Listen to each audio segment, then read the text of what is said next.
The Flash, one of my favorite shows, and one of the shows that I actively collect on Blu-ray and watch every week. Yeah, it's no secret that it's my favorite show, and I think if you watch my content or if you've seen it before, you would definitely know that. So I decided that since the 7th season is going to be premiering very soon after its really long hiatus, why not rank each season from worst to best? There will be spoilers throughout the entire video, so if you've not seen the show, don't watch this video, of course, it's just my opinion. Go ahead and leave your ranking down below, and let's go ahead and dive right into the number 6 spot and what I consider to be the worst season of The Flash.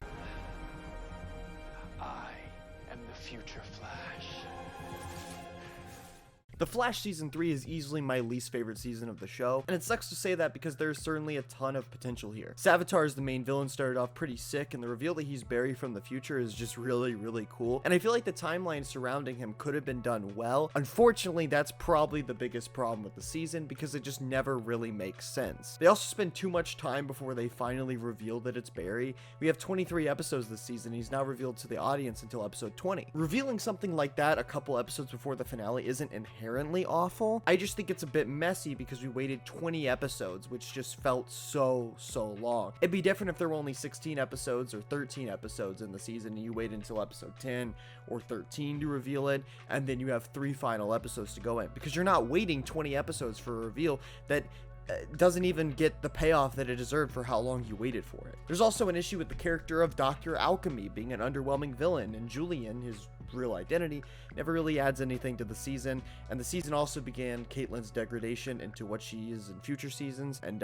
if you've seen my reviews of future seasons, I'm not a huge fan of Caitlyn in those seasons. I think the season finale also failed to wrap up Savitar in a compelling way, and it's probably one of the worst finales of the show, if not the worst. There's a ton of great stuff within said episode, but it drops the ball so it can have a stupid speedster fight at the end and this terrible cliffhanger of Barry going into the Speed Force. It's just not a very good finale, and it sucks again because, like the season as a whole, there are really strong parts in this finale, and I thought they were going to go the whole way and redeem Savitar. Like, imagine if instead of Barry going into the Speed Force at the end, Savitar goes back in to make up for everything that he's done and he imprisons himself. It makes so much more sense that way than have Barry just kind of give up everything that he literally pretty much earned and serve a penance for something that he hadn't even done yet.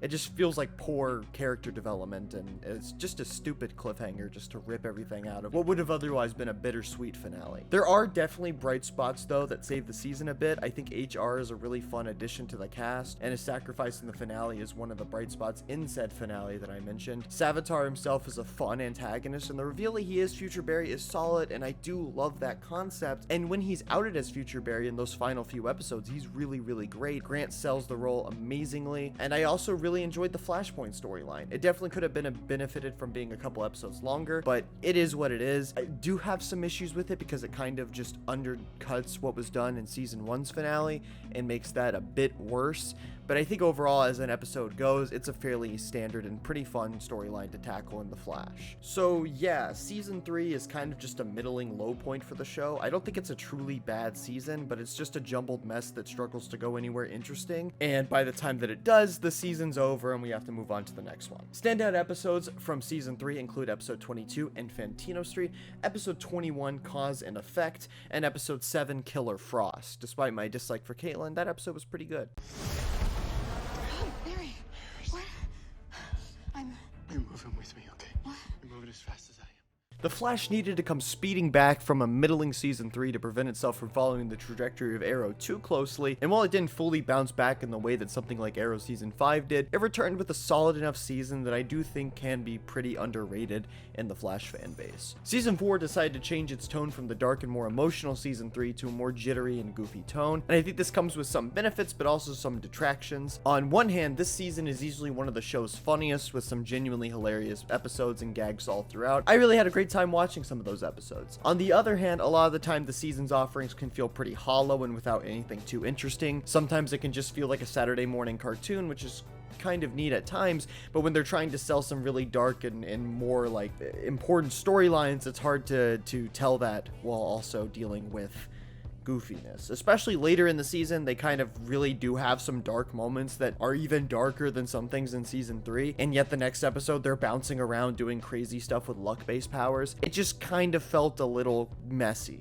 The main villain of the season also isn't that great. While DeVoe started off really strong and had some amazing moments in the first half of season 4, by the second half the villain was consumed by bad acting and cheesy one-liners after switching bodies too often. It really hurt the villain since you couldn't get too attached to him without the constant changing of how they looked and acted. Sometimes a body jump would result in someone that felt completely removed from the villain's pre-established vibe, and by the end of the season, while he is portrayed by Neil Sandilands again, the character had become so overpowered that pretty much any interaction with Barry ended up being a boring power fest that just didn't interest me at all. And of course, Barry returns in the first episode from the Speed Force, which on its own wouldn't be terrible, but the way that they do it makes it seem less like they wanted to tell a story with him coming back from the Speed Force, and more with the fact that they just didn't want to actually follow up on the cliffhanger that they wrote at the end of the last season, which, if that's the case, why even do that cliffhanger? There are also some struggles with characters. While I do love Ralph this season, the character goes through a lot of the same lessons, and he never really feels too interesting. He's saved a bit due to a great moment in episode 18 when he sacrifices himself, and his return in the finale is pretty solid too. I think Caitlin also becomes a very, very poor character this season. Her conflict with Killer Frost and that persona just isn't compelling, and she honestly started to get on my nerves. This has been a slow downward trend that only gets worse as time goes on. That being said, I think the season is held together by some pretty amazing moments. For one, I really do enjoy Barry and DeVoe's dynamic throughout the season. Despite the villain himself having some problems, I think the cat and mouse game that's played through the season's first half is compelling stuff, and the fastest man versus fastest mind thing is pretty cool. I also enjoyed how they managed to tie the villain of the week episodes into the main plot by having DeVoe create each metahuman that they faced. Barry's brief stint in prison is also pretty great. I love the Trial of the Flash episode, and I think there's some really wonderful bits of character stuff in there, and the Flash Time episode is really, really brilliant as well. I also think the season's overarching storyline is something that is way more solid than season 3's. Season 3 failed to truly come together as something interesting to me and was super poorly paced, whereas I think season 4 ultimately came together very, very well. Some things that were shown in the premiere come back up immediately in the finale, and the whole thing I think just comes together as a really nice, tightly knit season, despite having some jagged and mediocre episodes throughout. I don't think anyone can say that season 4 is The Flash at its best, but for me it's not quite the show at its worst either. It's got some solid episodes, some really middling ones, and one downright awful one, but I think the storyline manages to come together pretty well, and the characters are fun enough to offer an enjoyable, if pretty flawed season at times. Standout episodes from season 4 include episode 15, Flash Time, episode 10, The Trial of the Flash, and episode 23, We Are the Flash. Now, here's where my list gets kinda controversial.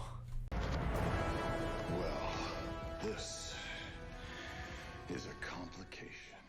Now, I do want to say that despite its placement on this list, I do still really like season 2. It has some amazing highs, and there's a lot of terrific character moments in it that I think really help it stand out, and it all builds up to a pretty decent finale, but I do think it's probably the most overrated season of the show. Not bad, I just think people give it too much credit sometimes. Part of the issue I have with season 2 that keeps me from really loving it is I think the first half of the season is pretty boring. We get a ton of episodes that just range from alright to decent, with a ton of bad drama including Iris's mom coming back for no real reason, as well as Joe having a secret son. Now, I really do like Wally and what he becomes in the next season, but the plot right here and right now is bad. The season's first half also technically has no real plot to it. A ton of the episodes are just set up for Legends of Tomorrow, and we have the first 2 episodes that introduce the Zoom plot and Jay, then we have Captain Cold episode for Legends and a Firestorm episode for Legends, then a Zoom introduction episode, then we get a Grodd episode, a crossover, and then a mid-season finale that doesn't even push the season forward at all. It just feels like you could honestly skip a good portion of the season's first half and you'd be fine, especially since some of those episodes just aren't that great. Now, that being said, the second half is almost incredible. There's a few episodes here and there that aren't great, but the season mostly really works and starts to deliver some really fantastic episodes like Welcome to Earth 2 and Flashback. I think those episodes rival some of the best of the show and are just super fun. Zoom is a mixed bag of a villain as well. He's pretty dope at times, but I think at other times he just feels like he's just there. He's just a remix of Reverse Flash from season 1 and not a particularly compelling one at that. I just find him find him the most interesting when he's a darkened version of Barry, but ironically, season 3 also tells that angle better than season 2 ever hopes to. There's also the problem that him being Jay doesn't really work out and clearly wasn't planned because it just feels thrown in there just to give him a secret identity when he probably would have been cooler as just Hunter Zolomon, who we've never met before. Season 2 does get at least some credit for doing some really cool story things in the back half. Removing Barry's speed for a few episodes is cool, even if him just giving it to Zoom is really stupid. And although the series does this better in a future season, I still really enjoyed it, and again, having him not have speed for a couple episodes leading up to the runaway dinosaur is really great. Season 2's finale is alright. There's some problems with it just being a race, and the whole Magnetar thing is introduced way too late. They take too long to dive into Zoom's full end game, and the ending with Flashpoint as the cliffhanger I've already said, and I'll talk about when I get to season 1, but I feel like that issue is just really stupid, and I don't like that they do that as the season cliffhanger. Season 2 is hurt by a slow and meandering first half, but in my opinion, it's really bolstered by a second strong half of the season. So again, while this is at number 4 and below 3 other seasons, that does not negate the fact that this is still a really fun season. Standout episodes from season 2 include episode 21, The Runaway Dinosaur, episode 13, Welcome to Earth 2, and episode 17, Flashback. And if you thought this placement was controversial, see you in our next crisis.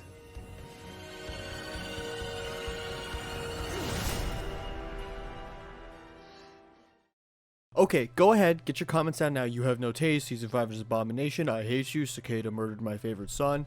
Are you done now? Cool, because I love season 5. Does it have problems? Yes, Cicada's acting is bad a lot of the time, Killer Frost is stupid, the icicle plot is awful, there's a ton of minor issues with how Cicada's dagger acts, and the timeline surrounding Thawne's escape at the end is pretty confusing and doesn't really follow pre-established rules. That's all true. But this season is epic.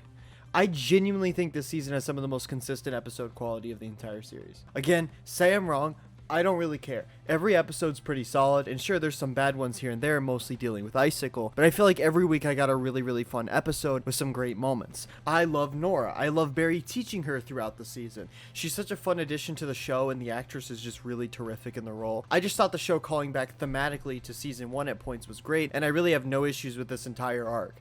I don't even think she gets annoying like some people do.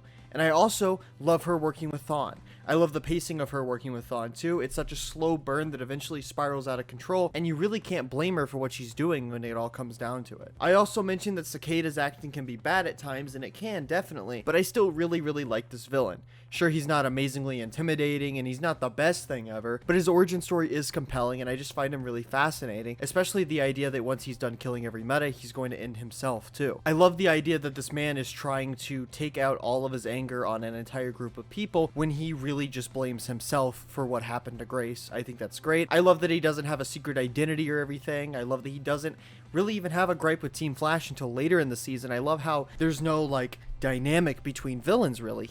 He just wants to kill every metahuman, and Team Flash can't let that happen, so it seems like the two are at odds, but not in any supervillain, superhero dynamic way, which I get that some people missed, but I thought it was a really nice change of pace, and you do get some actual dynamics and personal connections toward the later half of the season. And the episode where they defeat Orlin is really solid. It's basically what I wanted season 3's finale to be, with the redemption of a villain. Sadly, they go and kind of cut it and almost ruin it by introducing his grown-up niece as the villain in the next few episodes, which honestly, one of the most bizarre choices the season made. Sure, it's really set up well, but it's probably one of the weakest chunks of the season, and one of the only reasons I can't really say that the season's really up there with my top 2. So I don't hate her, she's just mediocre, and she really adds nothing to the plot. I get they brought her in to parallel Barry and Nora, but I feel like you could have just gotten away with having Orlin in this chunk of the season, especially because Grace barely shows up after she's introduced. I just didn't really care about it. That being said, the resolution in the finale with freeing Thawne and stopping her was great. And speaking of Thawne, I think he's great in general. The fact that he's imprisoned by Cicada's dagger in the future is such a fun twist, and the way it's revealed towards the end of the season is wonderful and just got me so excited for the ending of it. The pacing of the entire season is great. I loved it when watching it as it aired, and as I binged it, it's even better. Thawne's story plays out super well. I love Nora's notebook and the Speed Force language and everything. I love how a plot that started as far back as season 4's premiere has payoff in episode 17 of season 5, and I like how Cicada is a direct cause from season season 4's finale. Having seasons 4 and 5 kind of be tied together is such a cool idea because it feels so creative and just really, really fun. So yes, at the end of the day, season 5 has some issues, and I can see why some people wouldn't love it. I just don't see why some people say it's the worst season of the show, or why Cicada is one of the worst villains of the show. I think he's a pretty good villain, and I think the season overall is pretty good. I especially love the ending as it all wraps up with Nora's death. If you dislike Nora or really, really hate Cicada, I could see how the season would be unbearable for you. But for me personally, since I like both of those aspects a good bit and I love everything with Thawne, yeah, Season 5 is a really, really great time. Standout episodes from Season 5 include Episode 8, What's Past is Prologue, the 100th episode, Episode 22, Legacy, the season finale, and Episode 16, Failure is an Orphan, the episode where they defeat Orlin. Also, the fucking Dragula laser gun fight, probably the best thing to ever happen in the show.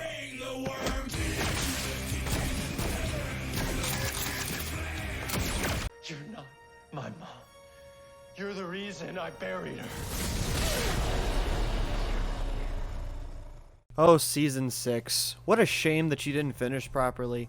Had that happened, I'd probably be talking about you in my number 1 spot, but instead, you're down a peg. That doesn't mean anything though, as Season 6 is still fucking fantastic to me. If you want my entire thoughts on the season, you can check out my Season 6 review where I dive into it at length, but I basically thought that splitting the seasons up into 2 halves, while also making sure that it felt like there was an overarching story, was a terrific idea. The season also felt incredibly fresh and full of life with the new showrunner. It felt like it had purpose again, and there were so many unique episodes, especially in the first half. Well, again, I did mention that I really like Season 5, you could definitely tell that the season was kind of running on empty and they were running out of things to do with that specific showrunner, so coming in and changing things up was great. In the first half, we got episodes like There Will Be Blood, which is basically completely drama driven, with only a brief superhero fight scene at the end, and The Last Temptation of Barry Allen Part 1 is one of the absolute best episodes of the entire show. Its second part isn't quite as strong, but it's still a really cool episode, and it's a zombie horror episode in The Flash. And I like how the first half builds up to Barry's death in Crisis, and while he doesn't die, I think the show manages to give enough fallout to the second half to where it never feels underwhelming. Barry even loses his speed as the Speed Force is dying as a direct result of Crisis on Infinite Earths. And speaking of,